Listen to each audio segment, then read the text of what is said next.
231. Kesempatan terakhir, Damar berjalan ke kantor dan mengabaikan yang lain. Ketika dia tiba di pintu kantor, suara berdebat terdengar di ruangan itu. Pergi, pergi kau, Amela berteriak keras. Pergi, tenang saja, setelah mendapat uang, aku akan pergi dari sini. Di mana pria yang datang ke rumahmu hari ini? Bukankah dia kaya? Biarkan dia memberiku uang 200 miliar dulu. Setelah aku mendapatkan uang itu, aku tidak akan mengganggumu lagi. Uang sebanyak itu sudah cukup untuk biaya hidupku dan adikmu. Jika kau tidak memberiku uang, aku akan terus datang ke perusahaanmu dan mengganggumu setiap hari. Kata Malik. Hei, kau, jangan berani bersikap seperti itu di tempatku. Alasan kenapa aku membiarkanmu duduk di sini hanya karena kau adalah ayahnya Amela. Jangan bersikap seperti seorang yang brengsek. Jika kau tidak ingin menyelesaikan masalah dengan baik-baik, aku akan mengusirmu sekarang. Anwar mengancam. Bagaimanapun, Anwar adalah seorang Night Watcher. Meskipun dia sedikit gemuk daripada sebelumnya, tetapi dia telah mengalami banyak hal. Sebagai seorang Night Watcher, dia pernah berada di medan perang dan bergabung dalam banyak pertempuran. Temperamennya sebagai seorang Night Watcher masih kelihatan darinya. Heh, kau kira aku akan takut dengan kata-katamu itu? Aku tidak percaya dengan kata-katamu itu. Kalau kau berani, bunuh aku saja. Di mana pria itu? Dia menyakitiku pagi ini, maka aku akan minta uang tambahan lagi sebanyak 1 miliar. Setelah aku mendapat uang itu, aku tidak akan peduli denganmu lagi. Malik menunjuk pada Amela, jika kau ingin memutuskan hubungan ayah dan anak juga tidak apa. Aku juga tidak menginginkanmu sebagai anakku, aku sudah memiliki seorang putra juga. Malik, kau telah menghancurkan masa kecilku, apakah kau akan menghancurkan masa depanku juga? Amela berteriak, dia sangat marah dan juga sedikit khawatir. Dia takut masa depannya akan dihancur oleh pria ini. Sekarang pekerjaan telah berada di jalur yang benar. Setelah proyek keluarga Wong selesai, dia akan dipromosikan oleh perusahaan dan dapat kenaikan gaji. Dan dia pasti akan dipilih sebagai manajer. Pada saat itu, dia tidak perlu khawatir tentang uang lagi. Tapi setelah apa yang Malik lakukan di perusahaan ini, dia tidak bisa yakin seperti sebelumnya. Jika pihak perusahaan memecatnya karena masalah ini, apa yang harus dia lakukan lagi? Dan juga karena tindakan ayahnya ini, dia belum tentu bisa bergaul dengan rekan-rekannya untuk kedepannya. Bagaimana rekan-rekannya akan memandangnya? Memikirkan semua ini, dia merasa hidupnya akan dihancurkan oleh Malik. Damar menghela napas, lalu mendorong pintu ruangan. Di dalam ruangan, Malik sedang duduk di kursi dengan kaki terangkat dan terlihat seperti seorang preman. Setelah melihat Damar, Anwar buru-buru berjalan mendekatinya dan berkata, pria ini benar-benar tidak tahu malu. Damar berkata kepadanya, kau pergi ke departemen penjualan dulu dan pecatlah 10 orang ketua grup departemen penjualan, serta sekelompok orang lain. Mereka baru saja mengatakan bahwa mereka ingin Amela keluar dari perusahaan. Tujuannya hanya ingin mendapatkan hak untuk bertanggung jawab atas proyek keluarga Wong ini. Dia meliriknya lalu berkata lagi, karakter orang-orang itu memang bermasalah. Biarkan mereka pergi secepat mungkin. Mereka juga mengundurkan diri secara sukarela, maka kita tidak perlu membayar mereka. Anwar tertegun, dan kemudian bertanya dengan suara rendah, kali ini kau benar-benar serius. Tampaknya kau sangat tertarik dengan gadis itu. Damar memelototinya, jangan menyebarkan gosip, atau tidak, aku akan menghajarmu. Anwar berdeham sekali dan berkata, baiklah, masalah di sini aku akan serahkan padamu. Damar mengangguk. Setelah Anwar keluar, Damar berjalan ke sisi Amela. Dia menarik gadis itu dan berkata, tenangkan dirimu. Duduk dulu, aku akan bicara dengan orang ini. Tidak ada yang perlu dibicarakan, kau hanya punya satu pilihan, memberikan aku uang sesegera mungkin. Jika tidak, aku akan tetap mengganggunya terus. Kata Malik dengan tidak sopan. Damar menyentuh hidungnya dan berkata, ini adalah pertama kalinya aku melihat seorang ayah seperti kau. Sekarang sudah bukan zaman dulu lagi, dan kau masih memilih anak laki-laki daripada anak perempuan. Selain itu, kau malah berani meminta-minta uang pada putrimu. Kau sudah bukan preman lagi, tapi memang bajingan. Malik tercengang sejenak, kemudian dia berkata, tidak usah banyak omong lagi. Berikan aku uang, aku akan pergi setelah itu. Aku tidak akan mengganggunya lagi di masa depan. Tidak mungkin, Damar menggelengkan kepala, ini tidak masuk akal. Lagi pula, Amela sudah tidak memiliki hubungan baik denganmu. Jika aku memberimu uang sebanyak 200 miliar, kau pasti akan menghabiskannya dan meminta dengannya lagi. Dengarkan kataku baik-baik, aku tidak akan memberimu uang. Malik mencibir langsung, jika aku tidak mendapatkan uang, aku tidak akan membiarkan Amela hidup dengan tenang. Jangan khawatir, Amela akan memiliki kehidupan yang sangat baik. Bukankah kau sudah tahu, dia telah mendapat komisi sebanyak 1 miliar bulan lalu. Dia akan menerima uang itu di bulan depan. Oh ya, aku sedikit penasaran, bagaimana kau tahu bahwa dia mendapat komisi itu? Itu bukan urusanmu, Malik mendengus. Ya, itu tidak penting juga. Yang ingin aku katakan adalah, Amela sedang bertanggung jawab atas sebuah proyek keluarga Wong. Keluarga Wong yang sangat terkenal dan kaya di kota NJ. Kau seharusnya pernah mendengarnya. Setelah proyek ini selesai, dia akan dipromosi menjadi salah satu pengurus di Danome Group. Pada saat itu, gaji tahunannya bisa mencapai beberapa miliar, dan itu bahkan hanya jumlah yang kecil baginya.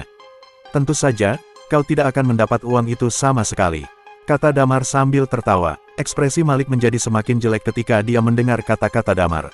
Dia menggertakkan giginya dan berkata, selama namanya masih di satu kartu keluarga denganku, dia harus memberiku uang itu. Jika dia akan menjadi begitu kaya di masa depan, maka dia harus memberiku uang 400 juta per tahun. Benar-benar tidak tahu malu, Damar menatap Malik dengan sebuah senyum tipis di wajahnya. Sudah kukatakan, kau tidak akan mendapatkan uang itu. Jika bukan karena kau adalah ayah kandung Amela, aku tidak akan memberimu kesempatan begitu banyak. Aku akan memberimu kesempatan sekali lagi, jika kau berani datang ke perusahaan untuk membuat masalah lagi, kau akan menyesal nanti.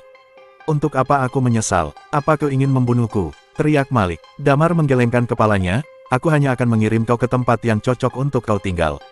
Kau boleh pergi sekarang, kata Damar dengan ringan. Jika Malik masih berani datang untuk membuat masalah, Damar akan mengirimnya ke Sin City. Amela tidak akan mengatakan apa-apa juga. Dia dan Malik tidak memiliki hubungan yang baik, mereka bahkan saling membenci. Sin City bukanlah tempat untuk orang biasa tinggal. Lalu, Damar berjalan ke sebelah Malik. Melihat Damar mendekatinya, Malik langsung memikirkan apa yang terjadi di pagi hari. Dia segera berdiri, kemudian mundur dengan cepat. Dia menatapnya dengan waspada dan bertanya, apa yang akan kau lakukan? Apa yang ingin kau lakukan padaku? Aku hanya ingin memintamu pergi dari sini. Tentu saja, jika kau tidak ingin pergi, aku akan mengantarmu keluar. Damar berkata dengan suara pelan. Malik menggertakkan giginya. Begitu dia hendak berteriak, Damar lanjut berkata, teriaklah. Ingat kataku, jika kau berani berteriak, kau akan tanggung risikonya sendiri. Ekspresi Malik berubah seketika. Dia tahu jika dia benar-benar bertindak seperti sebelumnya, pria ini pasti akan menghajarnya. Tidak lama kemudian, dia menggigit bibirnya dan berkata, aku akan pergi, tapi, nak, aku harap kau tetap berada di sini setiap saat. Malik berjalan keluar dengan wajah muram, dan Damar mengikutinya dari belakang. Damar mengikutinya sampai dia keluar dari perusahaan. Lalu Damar berkata padanya, ingatlah, ini adalah kesempatan terakhirmu. Jika kau melakukannya lagi, aku akan mengirimmu ke tempat yang seharusnya. Bersambung, 232. Situasi darurat. Tepat ketika Damar pergi mengantar orang itu, terlihat raut khawatir di wajah orang-orang departemen penjualan. Pada saat itu, Pak Anwar tiba-tiba mendatangi departemen penjualan. Melihat Pak Anwar yang berjalan masuk, wajah Rahmat dan yang lainnya pun terlihat sedikit gemetaran. Pak Anwar berjalan mendatangi ruangan Sasha.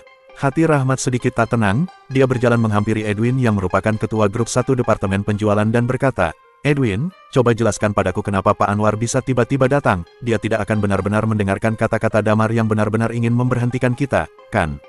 Edwin mengerutkan keningnya, kemudian dia dengan tegas berkata, tidak mungkin, ada begitu banyak pegawai di sini, tidak mungkin dia akan mengambil tindakan seperti itu, jika begitu banyak pegawai yang diberhentikan, tentunya akan berdampak besar bagi perusahaan. Tapi, kalau dia benar-benar akan melakukannya, hal-hal yang baru saja kita berdua banyak bicarakan, takutnya apa dia mungkin akan menargetkan kita? Tanya Rahmat. Mendengar Rahmat yang langsung bertanya seperti itu, membuat wajah Edwin terlihat jadi sedikit kusut. Jika Pak Anwar benar-benar akan melakukannya, maka ketika saatnya tiba, mereka berdua mungkin akan diberhentikan. Lalu yang lainnya apa masih mau mendengarkan mereka? Jawabannya jelas tidak. Yang sebelumnya berdiri bersama mereka adalah mereka yang karena hanya ingin bersaing untuk mendapatkan kewenangan tanggung jawab proyek keluarga Wong dan mendapatkan posisi saja. Sekarang jika itu benar-benar mengancam pekerjaannya, orang-orang itu pasti akan tak memedulikannya lagi. Sementara mereka berdua sedang mengobrol, Pak Anwar keluar dari ruangan Sasha sambil memegang sebuah buku catatan, terlihat Sasha pun ikut berjalan di sampingnya. Pak Anwar berjalan menghampiri orang-orang itu. Dia kemudian berdeham dan berkata, baru saja saya mendengar bahwa ada orang yang ingin resign atas kemauannya sendiri. Dan saya barusan mendatangi departemen penjualan kalian untuk mengeceknya. Bu Sasha telah memberikan saya daftar namanya. Kalau begitu saya akan lihat terlebih dahulu. Oh, ada banyak nama rupanya, ujarnya dengan tersenyum sambil melihat-lihat buku catatan itu. Pada saat itu, orang-orang yang sebelumnya mengobrol, wajahnya kini perlahan-lahan mulai berubah. Karena kalian semua ingin resign dan merasa bahwa tidak ada masa depan di Danome Group, sebagai presidir Danome Group, saya tidak akan menghalangi Anda sekalian untuk mengejar impian Anda sendiri. Semua yang ingin resign akan diizinkan, ujar Pak Anwar sambil tersenyum. Saya akan membacakan nama-namanya. Bagi nama-nama yang sudah saya sebut, maka mulai besok tak perlu datang lagi ke sini untuk bekerja. Kejarlah perusahaan yang menurut Anda lebih tinggi dan lebih baik. Ketua Departemen Penjualan 1, Edwin. Edwin yang sebelumnya sedang mengobrol dengan Rahmat seketika terkejut tak terkira. Dia dengan cepat berkata, Pak Anwar, sebenarnya itu tidak serius. Saya telah bekerja di perusahaan ini selama 4 atau 5 tahun. Saya telah menaruh hati pada perusahaan ini. Pak Anwar menatapnya namun menghiraukannya. Dia kemudian melanjutkan, Ketua Departemen Penjualan 2, Rahmat. Ketua Departemen Penjualan 3, dia meneriakkan nama-nama itu satu persatu. Seluruh Departemen Penjualan terdiam untuk waktu yang lama. Wajah para ketua Departemen Penjualan itu terlihat sangat muram dan terkulai lemas di sofa. Yang tidak mereka duga adalah Pak Anwar benar-benar melakukannya dan sangat ingin memberhentikan mereka. Beginilah Danome Group bekerja, dan beginilah mereka memberhentikannya. Sekitar 30 atau 40 karyawan dari Departemen Penjualan benar-benar diberhentikan. Mereka yang dapat melakukan penjualan di kantor pusat adalah pegawai yang sangat baik atau mereka dengan kinerja yang sangat baik. Pemberhentian karyawan tersebut berjalan seperti ini. Untuk sementara waktu, Departemen Penjualan akan terasa sangat sepi. Ada sebagian orang terlihat putus asa, sedangkan sebagian yang masih bertahan di perusahaan merasa sangat bahagia. Ya, bahkan walaupun mereka tidak bisa mendapatkan proyek keluarga Wong, namun jika mereka bisa menjadi pemimpin di Departemen Penjualan, maka gaji mereka bisa melonjak naik. Rahmat dan Edwin terkulai lemas di sofa, kini mereka benar-benar bingung dan tidak tahu lagi harus berbuat apa. Setiap kali Pak Anwar menyebutkan sebuah nama, perasaan mereka seolah jatuh hingga ke dasar hati. Di luar pintu, setelah Damar pergi mengantar orang itu, dia pun kembali bersama Amela. Alasan mengapa Damar ingin melakukan ini bukan hanya karena menurutnya orang-orang ini terlalu keterlaluan, tetapi juga karena dia ingin memberi Amela kedudukan. Setelah dia mengetahui hal ini, pandangan orang-orang di perusahaan tentang Amela akan berubah. Untuk membuat orang-orang itu tutup mulut, dia menggunakan cara yang relatif ekstrim ini. Amela seorang gadis seperti dia tidak seharusnya menderita beban psikis karena seorang pria seperti itu. Jangan sampai ketika perusahaan tidak melakukan tindakan apapun pada Amela tentang hal itu yang nantinya malah membuat dia mungkin tidak tahan dengan tekanan itu dan justru berhenti bekerja. Ketika Pak Anwar selesai menyebutkan nama terakhir, Damar dan Amela berjalan ke kantor bersama. Baiklah, nama-nama yang baru saja saya sebutkan, besok tidak perlu datang lagi ke kantor. Adapun konfirmasi ketua departemen, akan dibicarakan lagi besok. Sekarang semuanya bisa absen untuk pulang, ujar Pak Anwar. Begitu dia selesai bicara, Damar menuju ke pintu kantor dan absen pulang. Kemudian dia tersenyum pada Amela dan berkata, kau juga absen pulang saja. Amela mengangguk, dia kembali ke tempatnya dan mengambil tasnya. Kemudian dia pun absen pulang. Semua orang memperhatikannya, hingga membuatnya sedikit risih.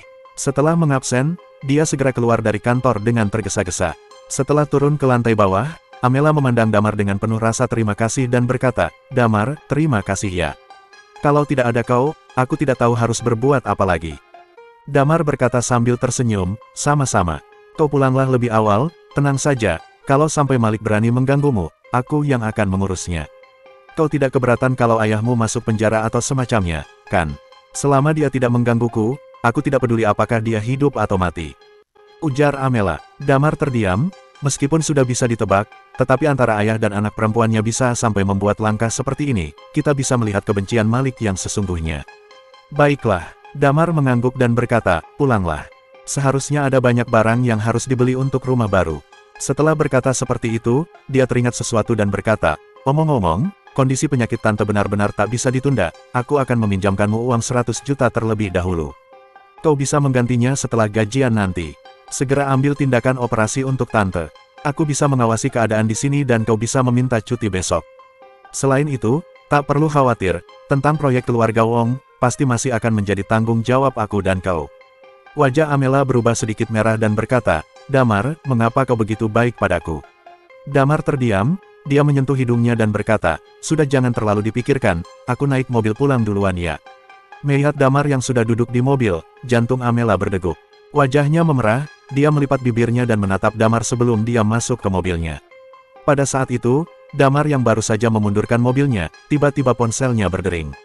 Damar melihatnya sekilas dan mengangkat teleponnya. Halo, Dr. Lilia. Cepat pulang, ada situasi darurat, ujar Dokter Lilia. Ada yang terjadi? Damar bertanya dengan cepat. Bersambung, 233. Yasmin yang polos. Apa yang terjadi? Damar bertanya dengan cepat, sulit untuk menjelaskannya di telepon. Kau cepat pulang ke sini dulu, ujar Lilia. Baiklah. Damar dengan cepat menutup teleponnya dan segera pulang. Sesampainya di rumah, sudah ada Lilia dan beberapa orang yang duduk di sana. Sebenarnya apa yang sedang terjadi? Tanya Damar. Lilia dengan suara yang berat berkata, Yasmin, menghilang. Yasmin. Damar mengerutkan dahinya dan bertanya, cucu perempuan dari Abraham Limantoro. Kau mengenalnya? Tanya Lilia dengan nada terkejut sambil menatap Damar. Ya, sebelumnya Audrey mengajakku untuk bertemu dengan beberapa keluarga seni bela diri di kota NJ. Tepatnya saat Abraham Limantoro berulang tahun waktu itu, aku pernah pergi sekali, ujar Damar. Terus bagaimana bisa dia menghilang?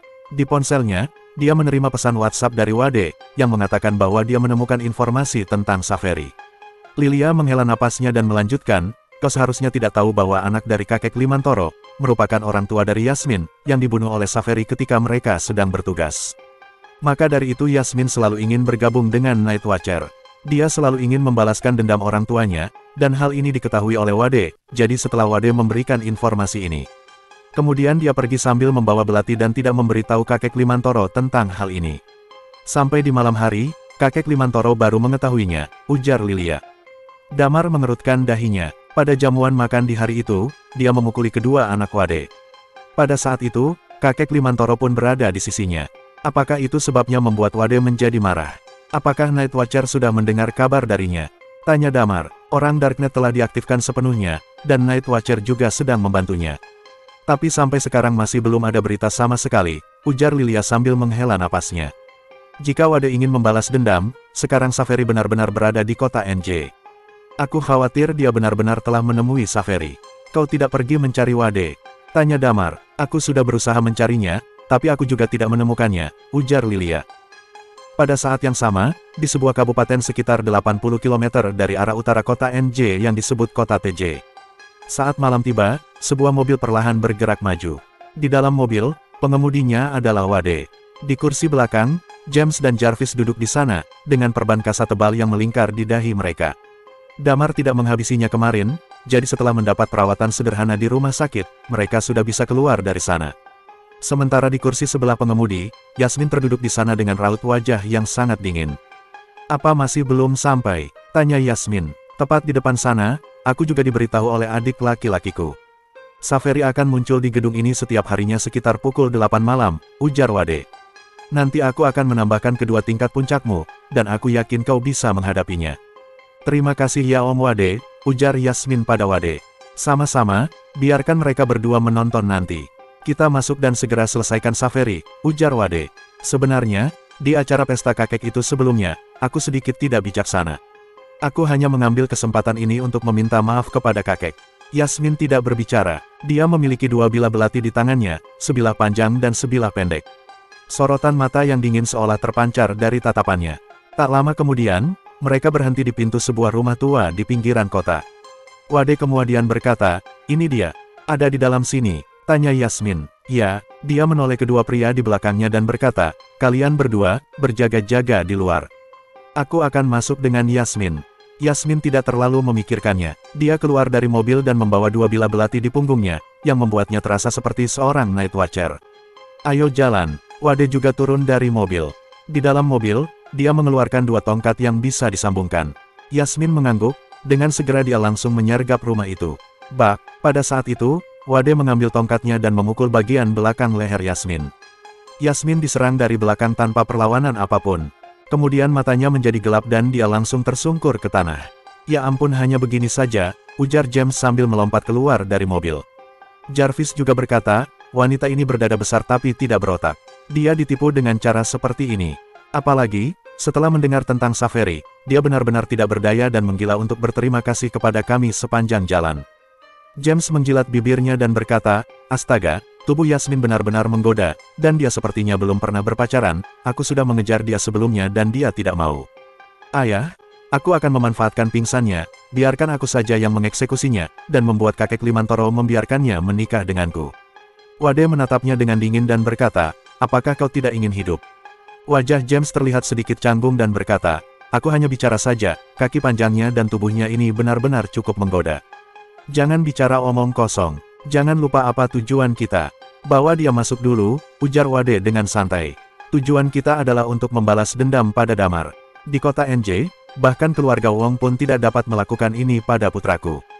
Wajah Jarvis sedikit khawatir dan berkata, ayah, aku khawatir kakek Limantoro akan menyelesaikan pembayaran setelah beberapa bulan. Dan Damar juga agak misterius, bukankah dia murid dari teman kakek Limantoro? Wajah Wade menunjukkan sedikit arogansi dan berkata, di dunia ini, di antara tingkat puncak, aku menduduki peringkat keempat. Bakat bocah itu memang bagus. Di usianya itu bisa mencapai tingkat puncak, tetapi di depanku, itu sangatlah rentan. Tunggu dia menghampiriku, aku akan menaklukkannya. Kalau masalah ini sudah selesai, kita akan membawa Yasmin dan secara pribadi datang ke kakek Limantoro dan meminta maaf padanya. Dia seharusnya tidak akan sepenuhnya memalingkan wajahnya pada kami untuk orang asing, ujar Wade. Mendengar ini, James mencibir, bocah itu berani bertindak kejam padaku dan Jarvis di hari itu. Aku akan membuatnya malu nanti. Kalau tidak, sulit untuk menyelesaikan kebencianku. Jangan bicara omong kosong. Sekarang bawa orang ini masuk, lalu aku akan menelepon kakek Limantoro dan memintanya untuk menipu Damar datang ke sini, ujar Wade sambil menghela napasnya. Agar terjadi insiden, kalian minta orang-orang kita untuk mengatur beberapa tempat di sepanjang jalan, dan kemudian pastikan Damar seorang diri yang akan datang. Selesai bicara, dia mengeluarkan ponselnya, dan segera menelepon Abraham Limantoro. Halo, dengan cepat telepon terhubung, dan terdengar suara Abraham dari telepon dan berkata, Wade, apa kau ingin mati? Kakek Limantoro, aku benar-benar minta maaf, tapi aku tidak bisa berbuat apa-apa.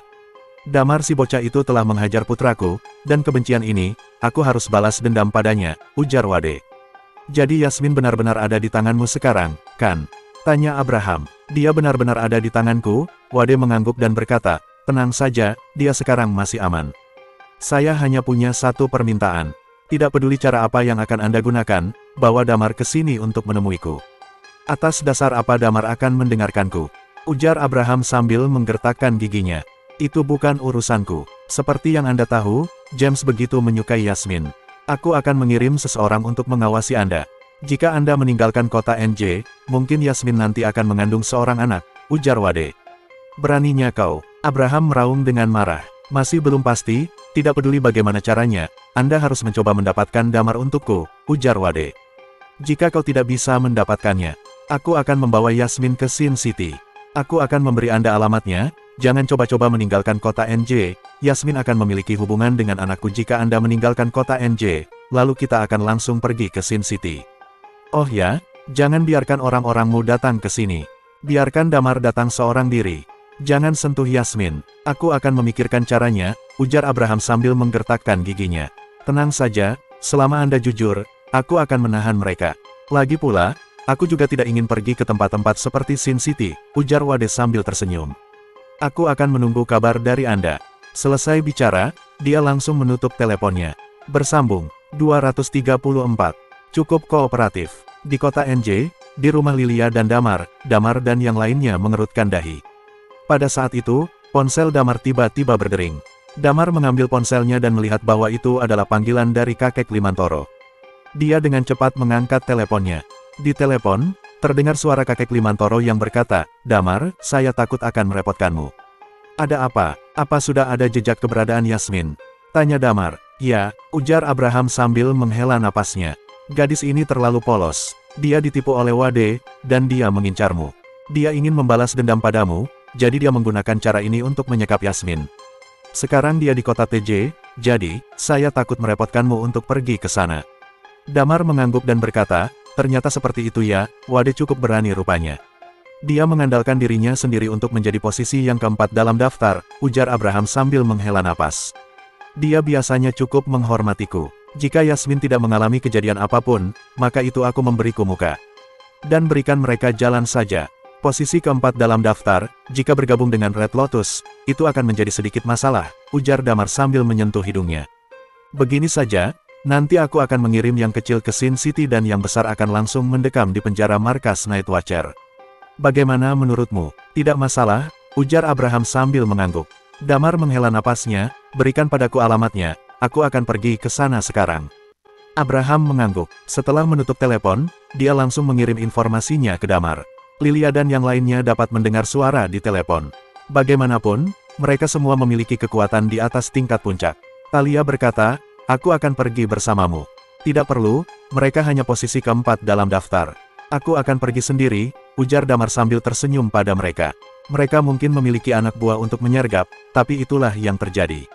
Aku tidak takut. Ya sudah kalau begitu kau berhati-hatilah, ujar Lilia. Demi keamanan, bawalah belati itu bersamamu. Damar mengerutkan dahinya dan berkata, membawa belati, pembelah udara dan tak bernama, simbol ini terlalu berat. Aku khawatir itu akan mengungkap siapa aku.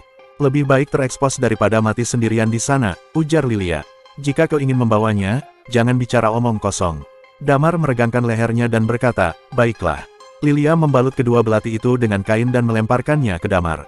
Setelah menerima belati itu, Damar pergi ke garasi, meletakkan pembelah udara dan tak bernama di kursi belakang, kemudian dia menyalakan mobil dan pergi ke kota TJ. Pada saat yang sama, di jalan tol antara kota NJ dan kota TJ, 4 barisan mobil hitam perlahan bergerak maju. Randi dan Anthony duduk di dalam mobil itu, dan Surya Saputra juga duduk di kursi pengemudi. Wade itu ternyata dia berani menyekap Yasmin. Ujar Surya dengan gembira, targetnya adalah Damar, ujar Randi. Selama Yasmin baik-baik saja, pada akhirnya aku akan meminta maaf pada kakek Limantoro, itu bukan masalah besar. Damar, sudah waktunya untuk mempermalukannya. Ujar Surya dengan dingin, menyakiti murid favoritku dan mempermalukanku di keluarga Dewanto, dia seharusnya mati. Anthony yang duduk di kursi belakang, wajahnya penuh kegembiraan. Di tangan Damar, dia adalah yang paling dirugikan. Mereka adalah kartu terakhir Wade. Meskipun dia sangat percaya diri tentang dirinya sendiri, namun dia tetapi takut jika terjadi insiden, jadi dia mengundang 2 ahli tingkat puncak, Surya Saputra dan Randi Kusuma, yang memiliki kebencian dengan Damar untuk bergabung dengannya. Ditambah dengan banyaknya orang lain, bahkan jika Damar melampaui harapan mereka, mereka benar-benar yakin. Kecuali mereka sangat dekat, mereka sama sekali tidak punya masalah. Damar sedang mengemudi di jalan tol, membuat mobilnya melaju kencang. Setelah sekitar 1,5 jam, Damar tiba di tujuannya sekitar pukul 10 malam. Dia memarkir mobil di sisi jalan dan menemukan bahwa tempat ini cukup sepi. Apakah aku salah jalan? Damar melihat sekeliling dan tidak menemukan posisi Wade dan yang lainnya. Dia pun mulai curiga. Setelah beberapa saat, 3 orang datang menghampiri Damar. Mereka melihat Damar dari atas ke bawah dan bertanya, kau Damar, kan? Ya, ujar Damar sambil menyentuh hidungnya. Kau cukup berani juga rupanya. Benar-benar datang seorang diri, ujar salah satu dari mereka. Apa yang kakek Limantoro katakan padamu? Damar juga langsung berkata sambil tersenyum, dia memintaku untuk membantunya menyelamatkan cucunya, dia tidak bisa meninggalkan kota NJ. Ketiganya merasa curiga. Mereka memakai earphone, sebuah suara keluar dari earphone itu dan berkata, periksa mobilnya, apakah ada sesuatu di dalam mobil. Hati Damar sedikit tergerak, sepertinya tujuannya bukan tempat ini. Ketiganya mengangguk dan berkata, kau harus jujur. Kalau kau berani melakukan sesuatu pada kami, jangan salahkan aku jika terjadi sesuatu pada Yasmin. Damar tersenyum pada mereka dan berkata, saya sangat jujur. Ketiganya pergi ke mobil, membuka pintu dan memeriksa. Lalu mereka menemukan pembelah udara dan tak bernama di kursi belakang. Kemudian salah satu dari mereka berkata ke earphone, dia membungkus 2 belati dengan kain. Baiklah, ambil belatinya dan bawa orangnya ke sini, ujar Wade. Di antara ketiganya, salah satu dari mereka mendatangi Damar dengan seutas tali dan berkata, sebaiknya kau kooperatif dengan kami. Jika terjadi sesuatu yang tidak diinginkan dengan Yasmin, maka itu tak akan bagus.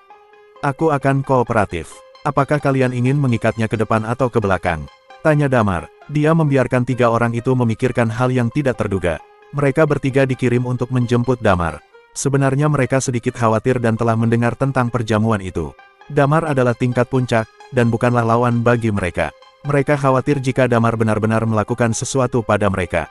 Mereka bertiga mungkin menderita, namun ternyata yang tak terduga ialah Damar sangat kooperatif. Bagian manapun boleh saja, ujar pria dengan tali itu sambil berdeham. Ya sudah di depan saja kalau begitu. Damar mengambil inisiatif untuk mengulurkan tangannya. Setelah ketiganya mengikat, mereka menutup mata Damar, lalu membawa Damar ke mobil dan berkata, naik ke mobil. Aku akan mengantarmu ke sana sekarang. Jangan mengelabui, kalau tidak maka Yasmin. Saya sangat kooperatif. Bagaimana saya bisa mengelabui kalian? Ujar Damar sambil tersenyum. Jangan khawatir, kalian tenang saja. Wajah 3 orang itu sedikit merah. Lalu mulai menyalakan mobil. Di sisi lain, di halaman rumah tua itu, ada sekitar 10 orang yang berdiri berjaga di sana. Wade, Randi, dan Surya, sedang terduduk di depan sebuah ponsel. Melalui earphone, suara Damar ketika berbicara dengan tiga orang itu bisa terdengar dengan jelas. Bocah ini sangat percaya diri. Aku bahkan benci saat mendengar suaranya, ujar Surya. Tunggu ketika dia tiba dan melihat kita bertiga, kuharap dia bisa masih begitu tenang. Ujar Randi dengan santai, ada banyak waktu hari ini. Kita bisa mempermalukan dan menyiksanya perlahan. Ujar Wade sambil mengertakkan giginya. Di salah satu pilar di dalam rumah itu, James dan Jarvis berdiri di sana. Yasmin diikat di pilar itu. Tampaknya James memiliki hobi yang aneh, dia mengikat Yasmin dengan keterampilannya. Yasmin juga tahu situasi spesifik dari keadaannya saat ini, dia tidak berbicara, juga tidak berteriak.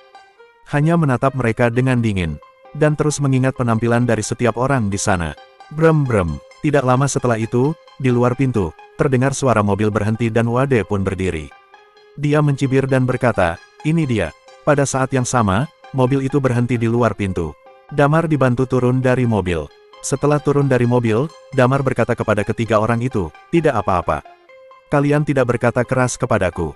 Aku akan memukulmu sedikit lebih ringan nanti.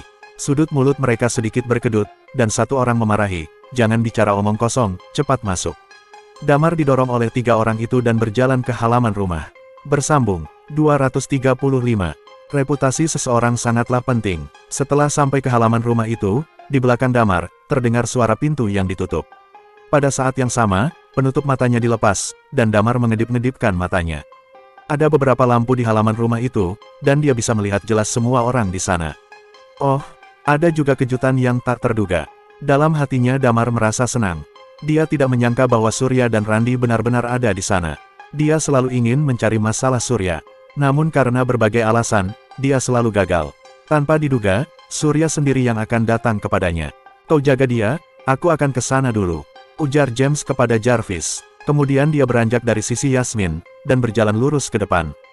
Dia langsung melewati Wade dan yang lainnya di depannya, dan berjalan ke hadapan Damar. Dia mengangkat tangannya dan mengambil beberapa gambar di wajah Damar dan berkata, hei, bocah, bukankah kau telah berbuat gila denganku sebelumnya? Lihat luka di wajahku. Hari ini kau akan membayarnya 100 kali lipat. Damar mengerutkan dahinya, dia melihat ke arah Yasmin, menemukan bahwa tidak terjadi sesuatu pada Yasmin, dan itu membuat hatinya sedikit lega. Yasmin yang melihat Damar, tatapannya sedikit berubah, bahkan terlihat sedikit aneh. Dia tidak menyangka bahwa Damar akan datang untuk menyelamatkannya, dan hanya datang seorang diri. Dia dan Damar hanya berada dalam satu sisi. Damar, kau cepat pergi. Teriak Yasmin, mereka tidak berani mengambil apapun dariku. Menyuruhnya pergi. Sekarang sudah terlambat, ujar Wade.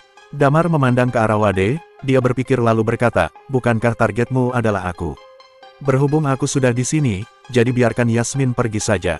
Raut wajah Wade sedikit berubah. Abraham sudah memberitahumu dengan jelas, kan? Kau masih bersedia untuk datang? Damar tersenyum dan berkata, jika kau memiliki masalah dan ingin berurusan denganku, tidak perlu melibatkan seorang gadis. Haha, Anthony berkata dengan senyum dingin, lihat dia berkata dengan keberaniannya, ini sungguh lelucon. Wade tersenyum dan berkata, jangan terburu-buru. Kami akan membawa Yasmin kembali nanti, dan mengirimkannya ke kakek Limantoro. Tapi sebelum itu, kita bisa mengobrol dulu dengan baik. Hati Damar sedikit tergerak, dia berpikir bahwa jika Yasmin akan dibiarkan pergi lebih dulu, maka akan lebih baik. Sekarang Yasmin masih di tempat ini, maka dia akan berusaha untuk menstabilkan keadaannya. Damar, kau cepat pergi, ujar Yasmin dengan sedikit cemas. Pada saat ini, Surya mengambil inisiatif untuk maju. Dia memandang Damar, mengangkat tangannya, dan berusaha menamparnya. Damar tampak sedikit bergerak, seluruh tubuhnya mundur ke belakang, menghindari Surya, dan kemudian berjalan mundur 2 langkah. Surya mengerutkan dahinya, dan kemudian berkata ke orang di sampingnya, ikat kakinya juga. Kau jangan bergerak, jika kau bergerak, aku tidak bisa mengatakan apa yang akan aku lakukan pada Yasmin. Tubuh ini terlihat sangat menarik, ujar Jarvis. Damar mengerutkan dahinya, sebenarnya, itulah yang dia khawatirkan. Wade menempat posisi keempat dalam daftar. Jika dia membawa mereka ke Sin City, mereka juga akan hidup dengan baik di sana. Tetapi, bagaimanapun Sin City tetap memiliki aturannya sendiri dan terkadang sulit bagi Night Watcher untuk campur tangan di dalamnya. Dia menghela napasnya dan hanya mampu berdiri terpaku di sana. Yasmin menatap Damar. Dia menggertakkan giginya dan berkata, Damar, aku tidak terlalu mengenalmu. Kau tidak perlu melakukan ini untukku. Lebih baik kau pergi saja, aku memohon padamu. Damar tidak berbicara. Setelah kakinya diikat, Wade menghela napas leganya. Jarvis bertekad di dalam hatinya, dan dia tampak bersemangat untuk menghajar Damar. Dia langsung beranjak meninggalkan Yasmin. Ayah, dan kedua kakek, biarkan generasi muda dulu yang mengeksekusinya, biarkan kami luapkan dulu amarah kami. Jangan terburu-buru, ujar Wade kepada orang di sebelahnya, bawa kemari senjatanya. Orang itu memegang dua belati milik Damar dan buru-buru mencondongkan tubuhnya ke arah Wade. Pada saat ini, wajah Damar juga menunjukkan senyuman di bibirnya. Kau bahkan masih bisa tersenyum. Cibir Anthony. Damar, aku pernah menderita di tanganmu sebelumnya, dan aku akan membalas semuanya hari ini. Tidak peduli apa, ayo kita hajar terlebih dulu. Cibir James dan bergegas menghampiri Damar. Pada saat yang sama, James membongkar kain yang membungkus kedua belati itu. Berhenti, ujar Wade dengan suara yang sedikit bergetar. James yang sedang berjalan menghampiri Damar seketika tertegun, dia berbalik untuk bertanya, ayah, ada apa? Randy dan yang lainnya juga memandang Wade. Tangan Wade yang memegang dua belati itu sedikit gemetar. Dia melihat dua belati, dengan dua nama terukir di atasnya. Belati pendek itu adalah pembelah udara dan belati panjang itu adalah tak bernama. Surya dan Randy tidak begitu mengenal para Night Watcher. Mereka tidak tahu bagaimana cara mengangkat dunia bawah tanah, tetapi mereka hanya sekedar tahu tentang keberadaan Night Watcher. Saat ini mereka juga tidak tahu persis apa yang terjadi.